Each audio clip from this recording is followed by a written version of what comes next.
official means for public attendance. In the event the live stream fails or cannot be transmitted for any reason, the in-person public meeting will continue without interruption. Please proceed. Thank you. Morning. Thank you. Good morning, everyone. I am Glenn Becker. I chair the Investment Committee, and I would like to call to order this April 28, 2022 meeting of the Investment Committee of the Pennsylvania State Employees Retirement System. It is calling this to order at 9:55. May we have a roll call, please? Bill Trump. Yes. Good morning, everyone. Chair Becker. Here. Senator DeSanto. Here. Chairman Philman. Present. Representative Frankel. Dan Occo, designate. Treasurer Garrity. Here. Senator Hughes.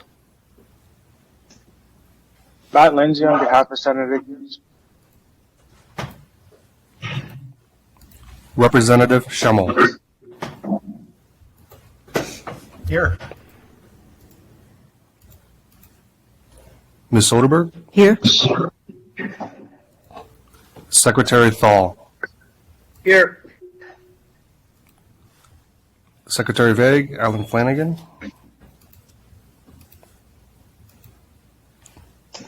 Here. I was waiting if he was online.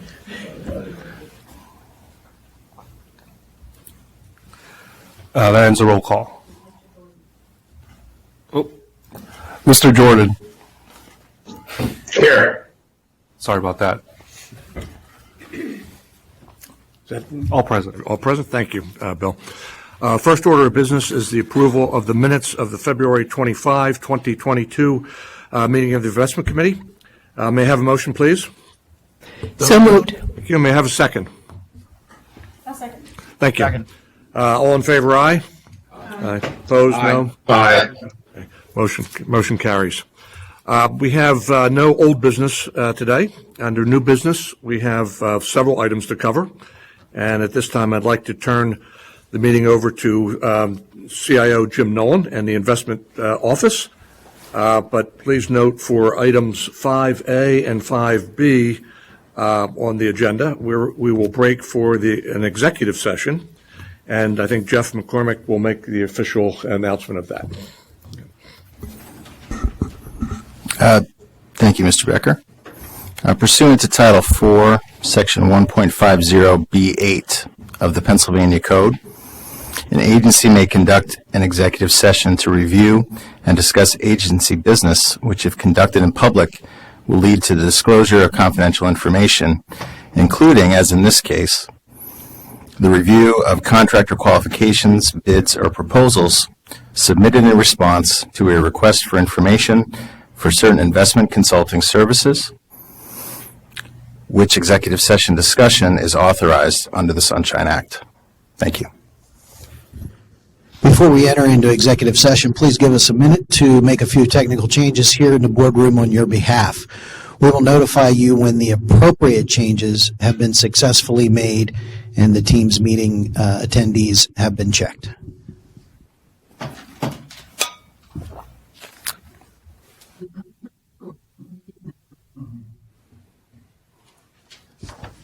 As a reminder, this meeting is being recorded and is now being live streamed. Please proceed. Good. Thank you. We are back in public session, and we did have, while in executive session, we had discussions about two items. The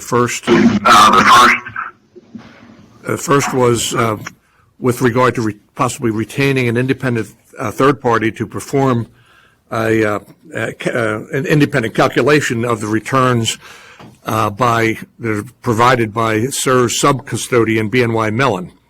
And after a significant conversation, it was decided to table that motion for a later time. So there's nothing, we're not going to move forward on that at this point. The second one, 5B, CSRS current private equity consultant is the Stepstone Group. whose current contract expires October 5th of this year, 2022. SIR's investment office conducted an extensive market research on private equity consultants to recommend the best candidates to the investment committee for consideration. A request for information was sent to a targeted number of potential respondents, and it was also posted on SIR's public website. After a review of submitted proposals, the investment office made a recommendation that resulted in the following motion. I'll read that motion now.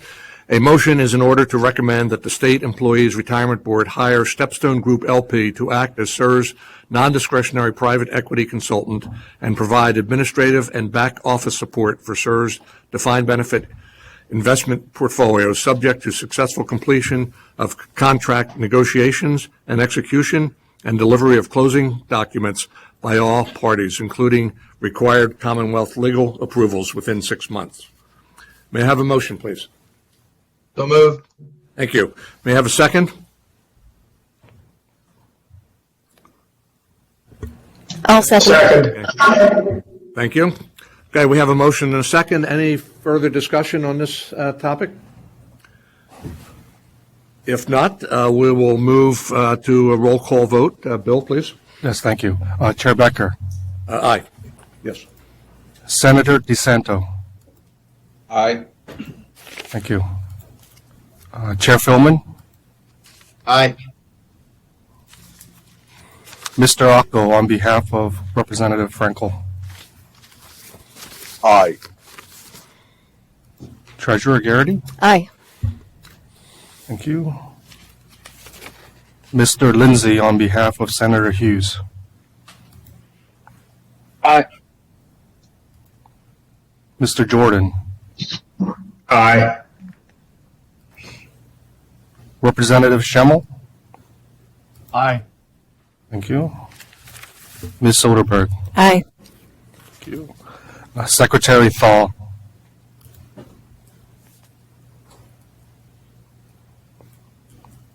Secretary Thal,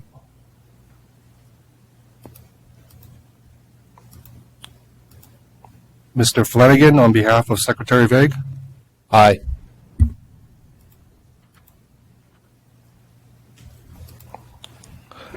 All right, Chair Becker, we have 10 yes and 1 absent. Okay. Thank you, Bill. So the motion carries. Thank you. And Jim, I'll pass it back to you. Thanks, Mr. Becker. Okay, if we can move on now to item 5C in your board docs, which is going to be live streamed here in just a moment. I think it is. Yes, we're on asset allocation. And if I could, we got a little bit behind there, so I'm going to try to move quickly. If you advance to page 2, there's a recap of the initiatives that gave rise to this initiative. And they're recapped here up under the intro bullet, where our intention is to enhance or increase the projected rate of return for the system, that all-important return that's used for so many things we heard about in the Korn Ferry presentation. We want to increase the probability of achieving the actuarial rate of return, because our expected rate of return, based on our capital market assumptions from our consultant, is not equal to the rate of return that was voted on by this board. So we're trying to increase the probability of, do we have a question? Well, not a question, but just a point. The actuarial rate of return is a very long-term, 30-year, as opposed to what we're looking at in our asset allocation. Yeah, we're targeting, our consultant uses 10-year capital market assumptions, but good point, yes. But we do want to address that. The probability of achieving that return is something that we look at and you hear about, and you will hear about at the upcoming Korn Ferry presentation when they talk about that assumed rate of return. And then finally, from a risk management perspective, the capital preservation component of the portfolio, that's a bucket that's not correlated to the return-seeking portion of the portfolio under normal circumstances. In fact, oftentimes negatively correlated, meaning in a trying financially stressed market where you have assets you don't want to be selling into the weakness. This capital preservation bucket is something we could tap to meet our liquidity needs, whether it be funding benefit payments, our primary mission, or handling capital calls for investments and the like. So those are the kind of the main thrust behind what we're going to talk to you about for the next 5 or 10 minutes. And the last bullet point points out there is no free lunch. There is a slight increase in risk as well as fees, but the benefits far exceed that incremental change, as you're going to see here in a few moments. If you head to page 3, you'll see a graphical depiction of what Mary and I were just discussing, and that's that long-term assumed rate of return at the top in the orange line. It's been maintained at 7% 2 years in a row here by this board.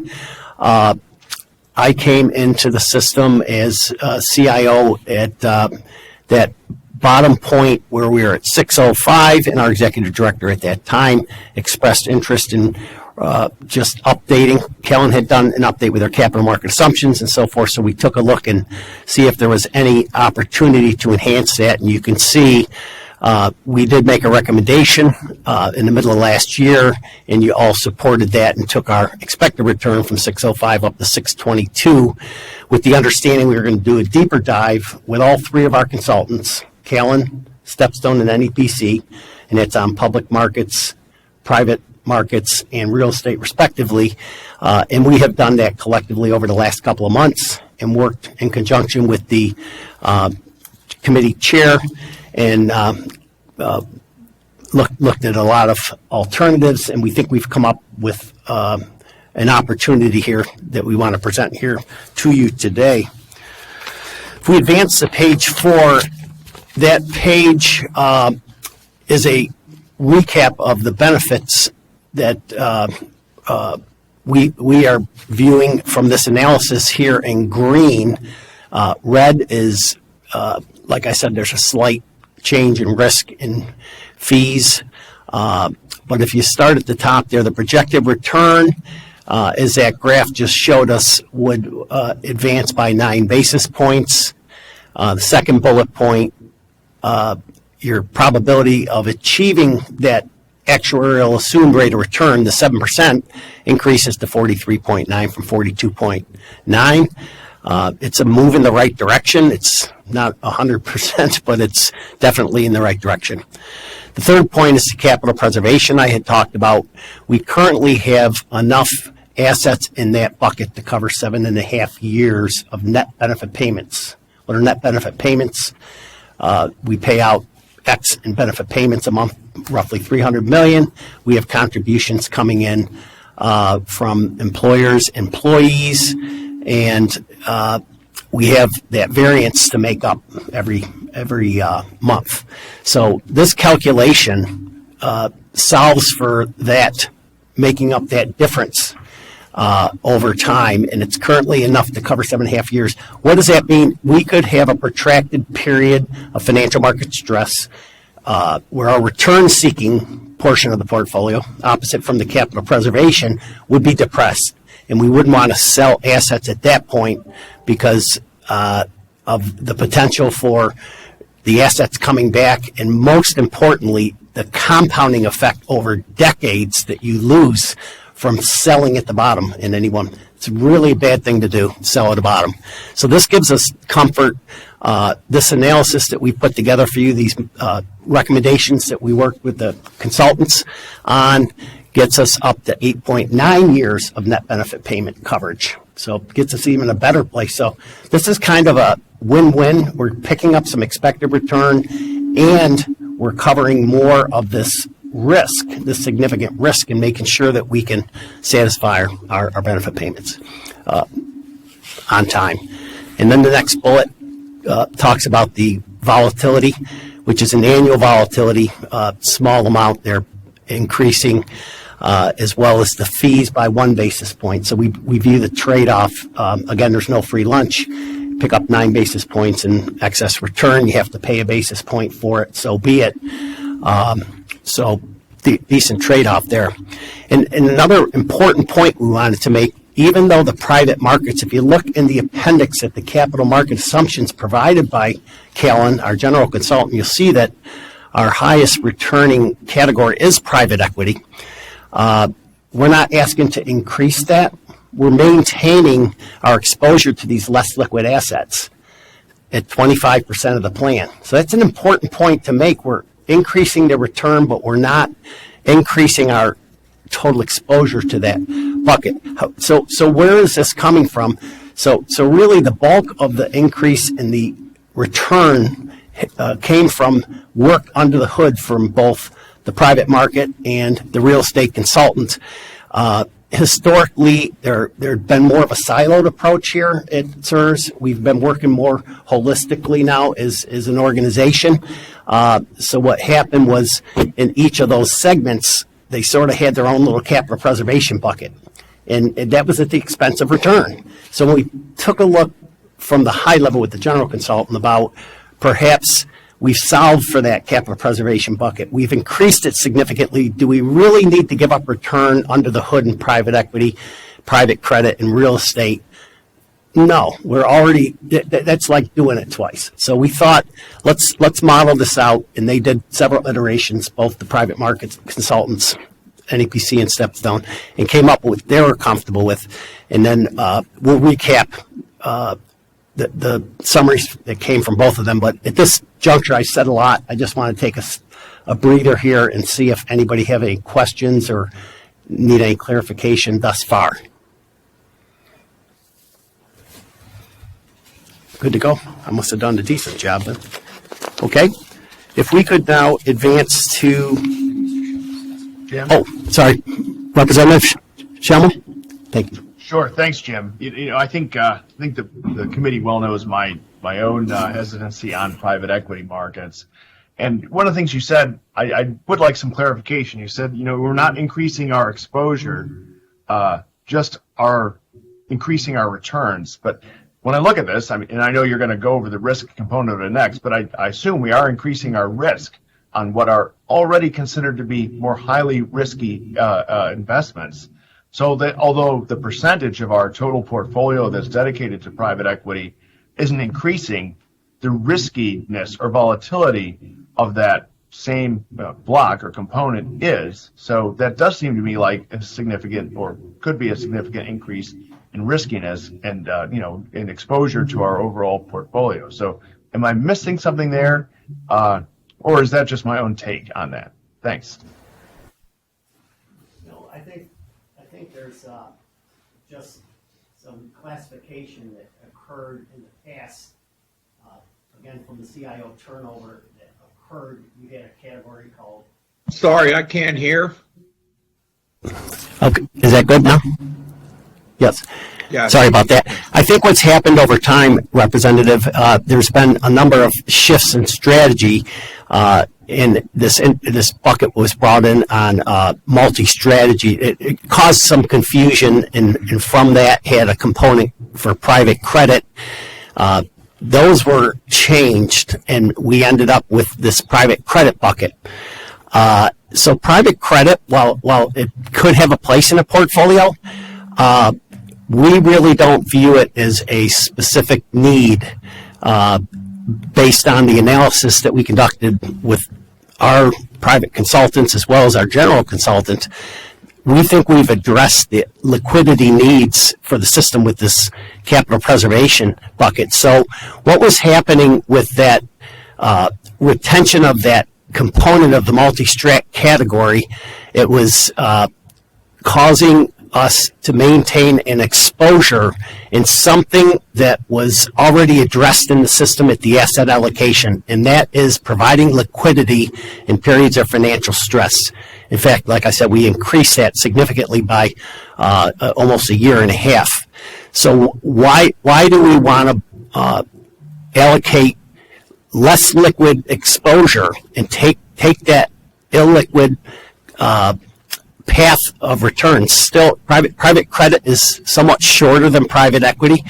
Why do we want to saddle ourselves with lower returns for most of, I call it the bad stuff, relatively high fees in private markets, whether it's private equity, private credit, and a little shorter duration on private credit. But we think that by reallocating that and using what was designed originally before this multi-strat category and the private credit category, we had a bucket called special sits. If we could advance to page 8 in the slides, I think that could help explain this a little bit better. Thank you. That was quick. As you can see on the left, the mix of our private equity portfolio is made up of growth equity, buyouts, and special situations. Over to the right, you'll see those buckets change because what we're proposing here is it shows at the top of the chart those lower returning potential private credit opportunities. We don't need to burden ourselves with that. We might, if we're going to be into this space where we're paying fees, where we're experiencing significantly longer than public market investments, we should get paid for it. So that's essentially what we're doing here. Now, as you'll hear from Stepstone, if we bring them on, they point out that this new structure, those are just targets on the right. You can see buyout at 65%, growth equity at 20%, special sits at 15%. That's on average over time. Mike Elio pointed out during this analysis, this gives the system significant flexibility to take advantage of opportunities in those 3 buckets. We will continue to house the private credit that we have in special situations, largely, not all of it, but most of the private credit are private equity-like returning strategies, as they has always had been at CERS before this multi-strat window had come in. So we're just returning back to the structure that worked so well for us for so long, and it gives us flexibility during the years. So in one particular vintage year, the all-important vintage year diversification that we want from private markets, you may have ample opportunities in growth equity, but not much in special sits, private credit, and the like. The next year may be the reverse. So Stepstone pointed out that's a benefit to the system to be able to move those bars up and down instead of forcing yourself into this lower returning private credit bucket at 4%, whether it's a bad year or a good year. To keep your vintage year diversification, you've got to go there. I hope that got close to what you were asking, Representative. Thanks, Jim. Some, but I'll continue to listen and learn. Thanks. Okay.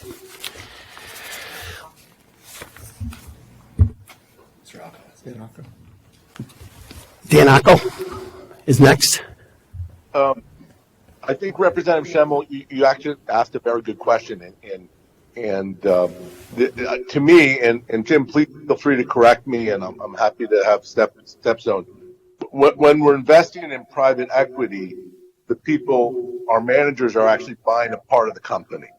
But when we're doing private credit, people we give the money are lending the money. So while they may set up structures that may or may not include ownership, to me, you're in a better situation if you're actually owning the company. And our interests, I think, our interests with the company itself, are more aligned. And the other way I look at this is, GE or other companies, Fortune 500, when they want debt, they go out, they issue a bond, and there's rating agencies. But when you do private credit, there's not rating agencies. It's the expertise of the private equity firm that's lending the money and trying to analyze the data. So you may get higher interest rates, you may get higher income based on more risky lending situations. But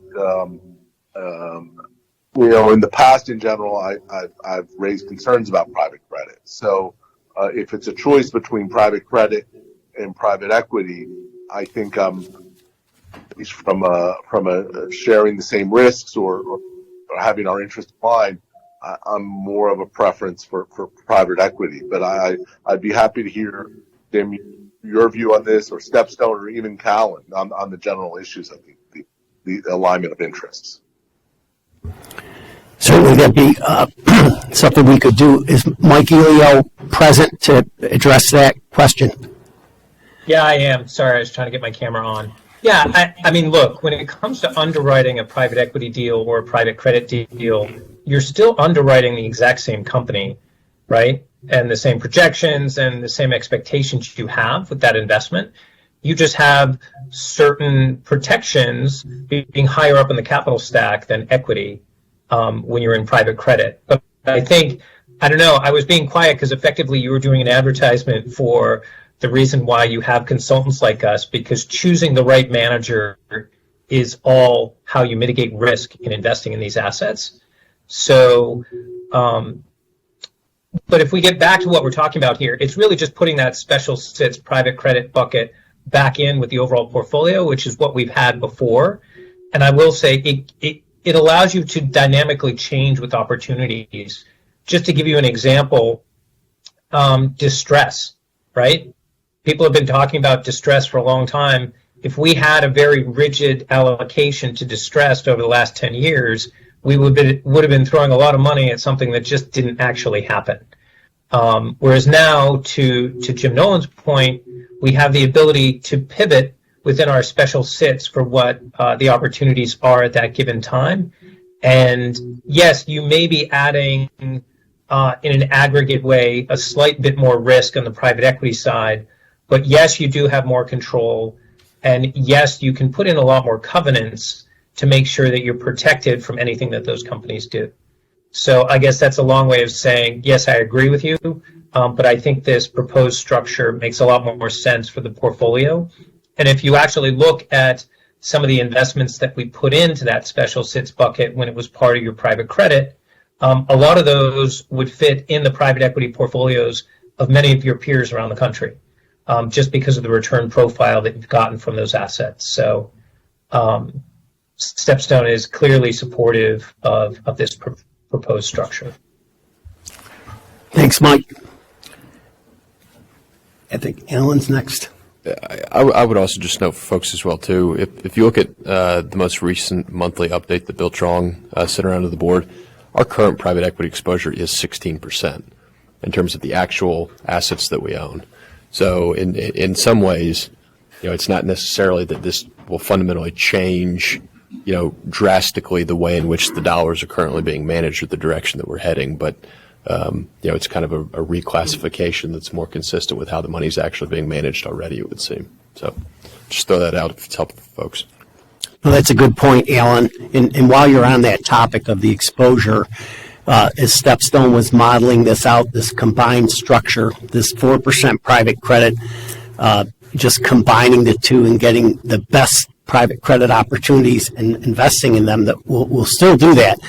The combined pacing on these two, as you'll see in the second bullet point up here, Stepstone's comfortable with lowering that by nearly $200 million to address what we have going right now with that exposure. And we're looking at opportunities too to call the portfolio opportunistically where we can. We did have a fairly successful year last year in doing that through one of our managers, and we're continuing to look at those opportunities. So all good points. Any other questions at this juncture? That's a really good point. We are overweight. We're over our target, and but we are going to be reducing the pacing to bring it down more in line with what the target is. So I think that's an important point that you bring up. Thank you. Anyone else at this moment? If not, we'll get back to page 6.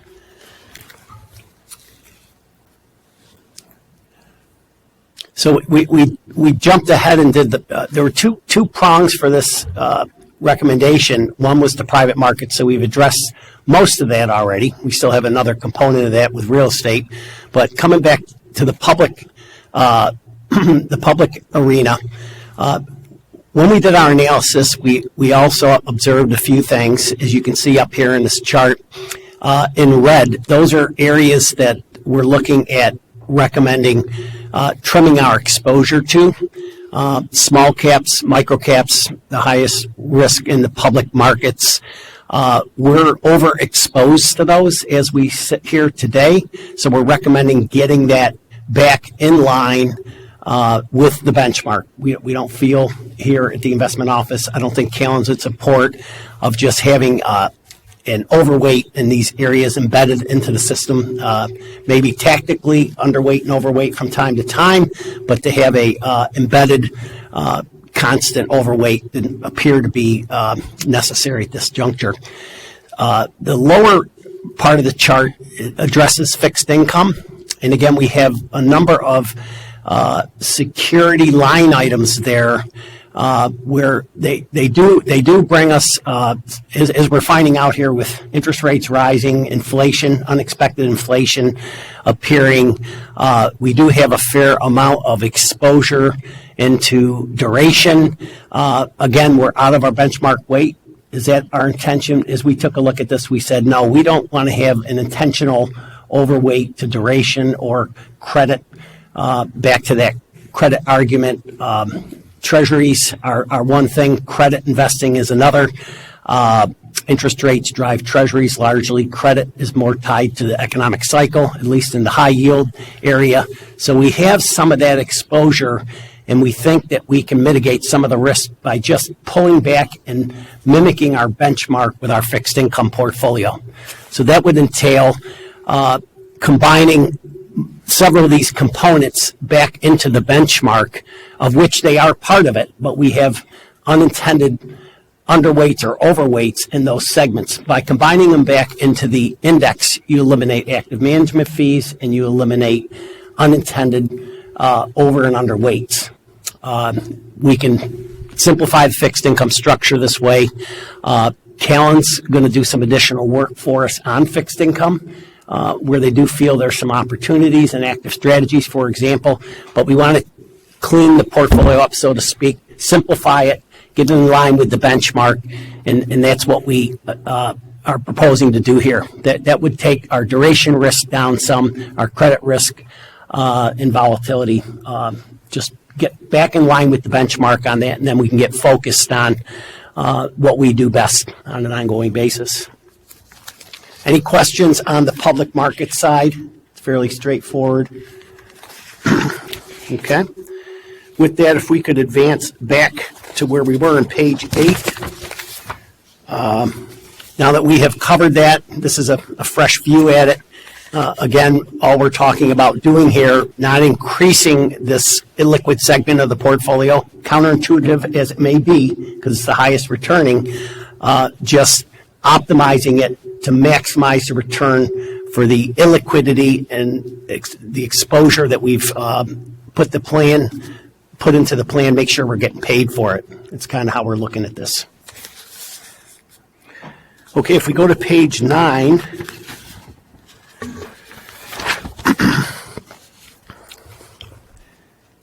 this is our last component that we're going to talk to you about today, and that is the real estate segment of the portfolio. We do have Matt Ritter from NEPC if any questions come up on this, but essentially, same thing here. We had a capital preservation bucket, if you will, being developed under the hood within this segment of the portfolio. And lo and behold, I have had many conversations with board members. Why does real estate continue to drag on our portfolio? And so we took a hard look at that, and this isn't going to solve everything, but it's a step in the right direction. So we thought asset allocation is the most important component of what we do in this room, and we should at least start there and make sure we have the right mix. So NEPC did a number of iterations for us and came up with what we believe to be the optimal. So you can see the current structure on the left, 55% value add opportunistic. Think of that as the return seeking part of the portfolio.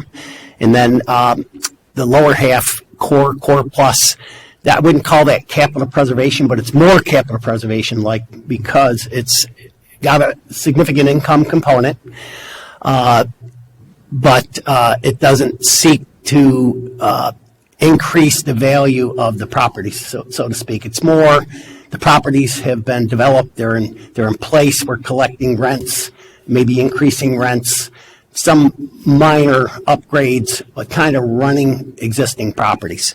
So the value add opportunistic here, we take a little bit more risk. We put some money into it, but we believe we have managers that are capable of doing it. NEPC's partnered with us, brought them. We just put another manager on in December, LEM, out of Philly. And we think we're going to be able to increase the efficiency of this asset class going forward. I also want to make a very important point on this. Our real estate portfolio this year in this inflationary environment is in positive territory. Our bonds are down, our stocks are down, but real estate is still a good inflation hedge. It's working. Both components are working. The value add gives you a little bit more benefit, but the core piece does bring this inflation protection with that income that it has. So it certainly has a place in the portfolio, as Matt will expound upon if you all have questions on that. So in summary, on page 11, that recaps everything we've talked about here today in 6 points. Again, this is what we're trying to accomplish. We're reducing some risks, some measured in volatility and fees through more passive exposure by eliminating the overweight to the small cap as well as the micro cap bucket. Number 2, reducing risk and volatility from the small cap. Sorry, I covered both of those at the same time, so 1 and 2 were covered. Number 3, we're paring back the risk relative to the benchmark in the fixed income portfolio, doing it more in a passive structure, so a little fee benefit, less credit risk, less duration risk, closer to the benchmark. Again, that's our break the glass capital preservation. That's not where we want to take risk in this portfolio. That's where we want to have short duration, relatively short duration, and liquidity to be able to pay benefit payments and not have to depend on selling return-seeking assets in a stressed market. Number 4, as we said, we talked about the expected return being increased, and again, that's by optimizing the subclasses under the hood in private equity and real estate. And then number 5, again, to the weighting that we have in the private markets to address that. StepStone's comfortable with modeling almost $200 million less in our ongoing annual commitments. And again, that's something that's going to be brought to this board every year now, which hadn't always been done. So StepStone has recommended that, and we're in agreement with it.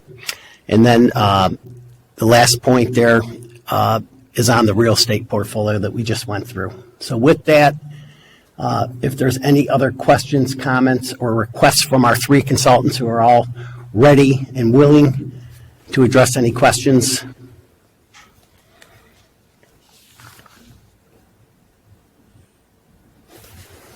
Any questions, comments? If not, we will go to the motion. Thank you. Thank you, Jim.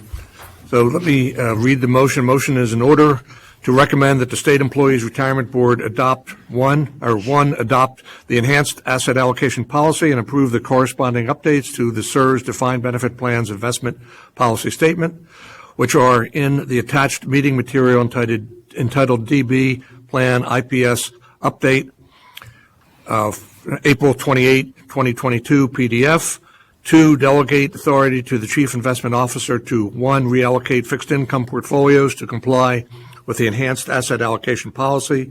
2, adjust fixed income portfolio objectives to comply with Enhanced Asset Allocation Policy. 3, liquidate fixed income portfolios that do not fit into the Enhanced Asset Allocation Policy. And 4, adjust the implementation's time frame as required by market conditions and or demands of the structure implementation.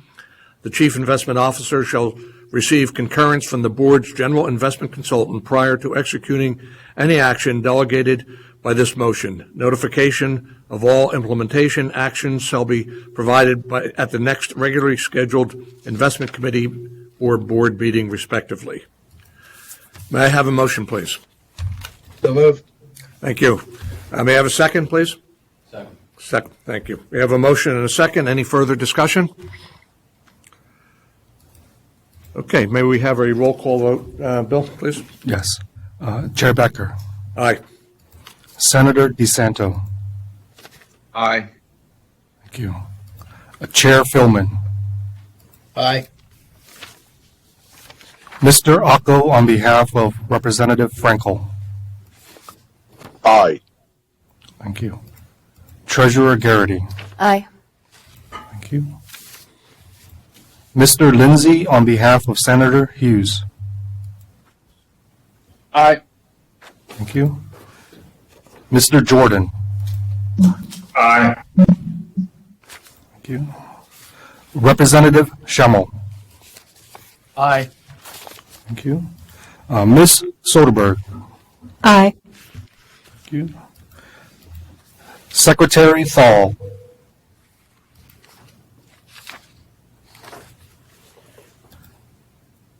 Mr. Flanagan on behalf of Secretary Vague. Aye. Thank you. Chair Becker, we have 10 yes and 1 absent. Great. Thank you, Bill. Good. Okay, we have one more item here to cover today, and we're a little behind schedule, so if we could keep it moving. Okay. Try to get this done. Yes, thank you for your attention on all that stuff.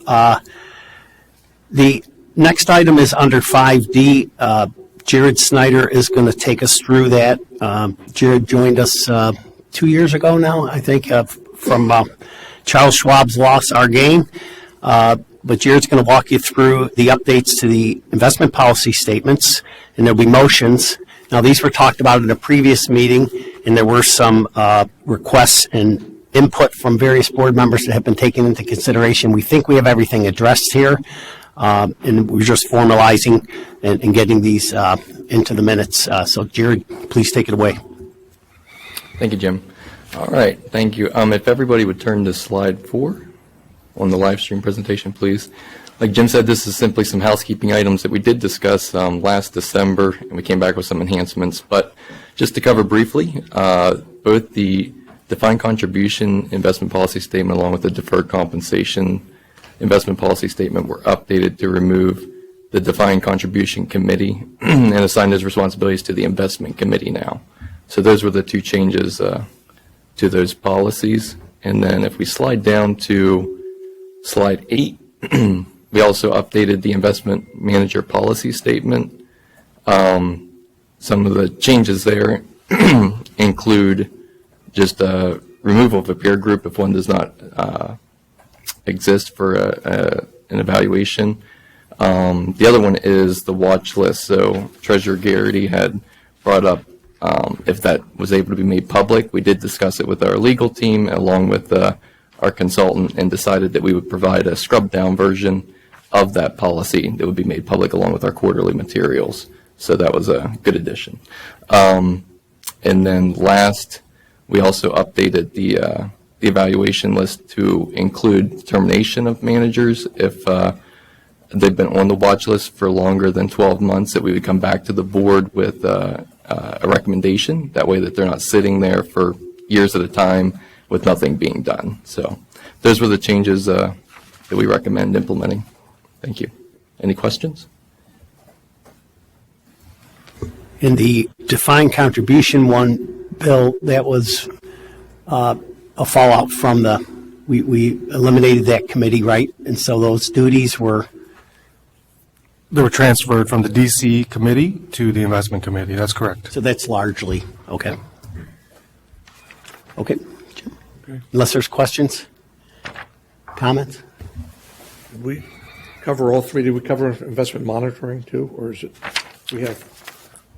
This is just the three, the investment manager monitoring policy? Yes, we did cover all three. Oh, that was good. Okay, good. Okay, we have three motions here, so bear with me. First one is a motion is in order to recommend that the State Employees Retirement Board approve the following updates to the 401A Defined Contribution Plan Investment Policy Statement. A, reassignment of responsibilities from the Defined Contribution Committee to the Investment Committee. Enhancements to the Investment Manager Monitoring Policy to create consistency across all plans.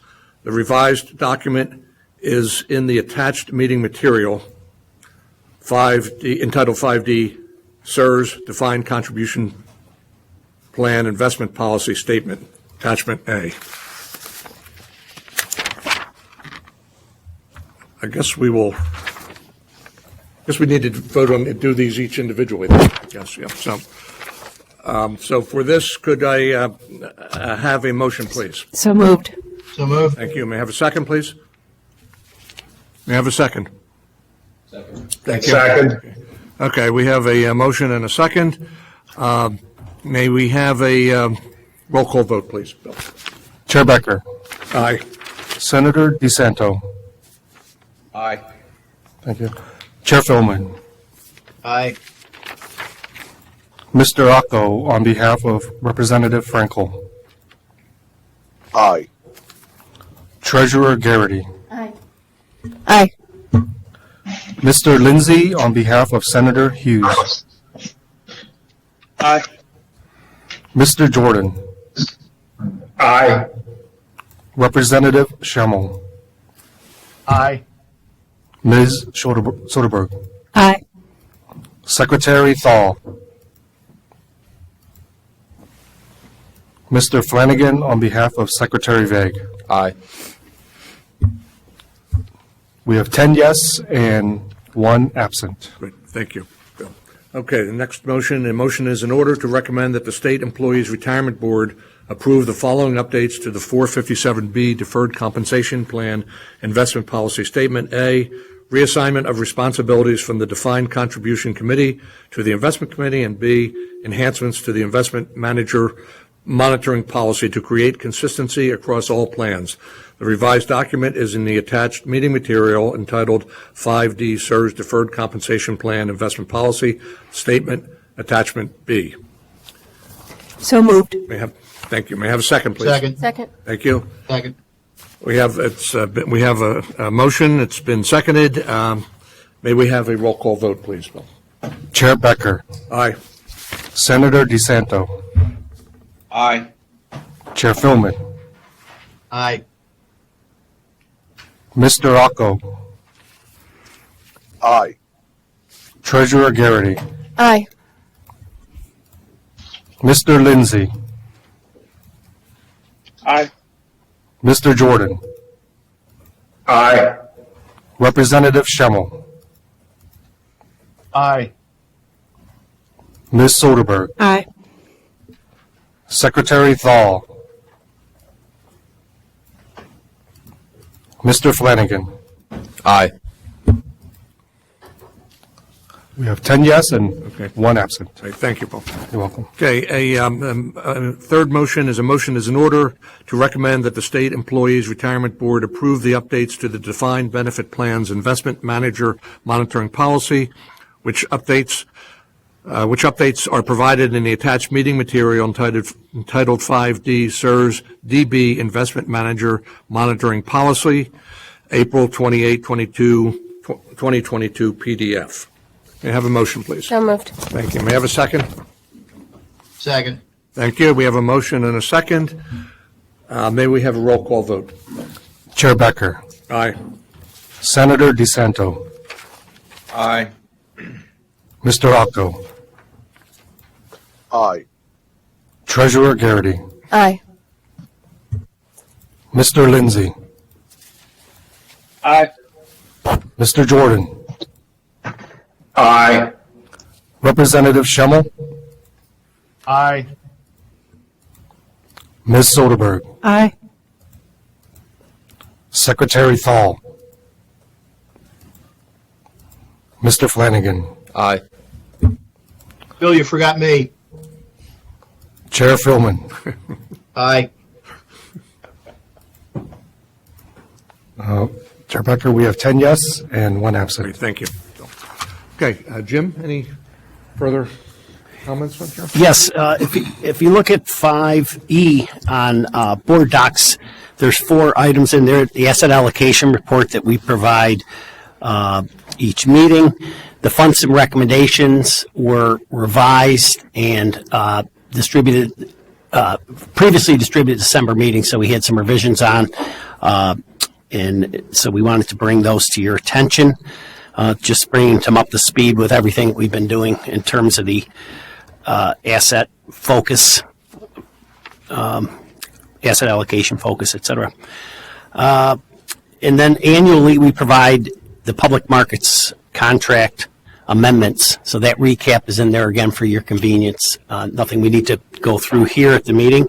And then finally, the proxy voting. There's a memo in there from Meredith Jones, our portfolio manager of corporate governance and ESG diversity, and they're doing work from requests, some additional input that we received from the board over the last couple of board meetings, and they are preparing to bring something forward here, working in consultation with our external provider. That's an outsourced thing where we have our proxy voting done, so that'll be coming at an upcoming meeting.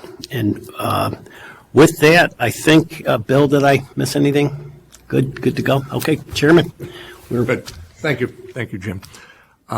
We have no special presentation today, and so that's really the end of our formal meeting. Any questions, concerns, comments by any committee members or board members? If not, may I have a motion to adjourn, please? And a second, please? Second. Okay, we are adjourned. The next meeting will be on June 3rd, and thank you, everyone, for your participation and input. We accomplished a lot. Thank you.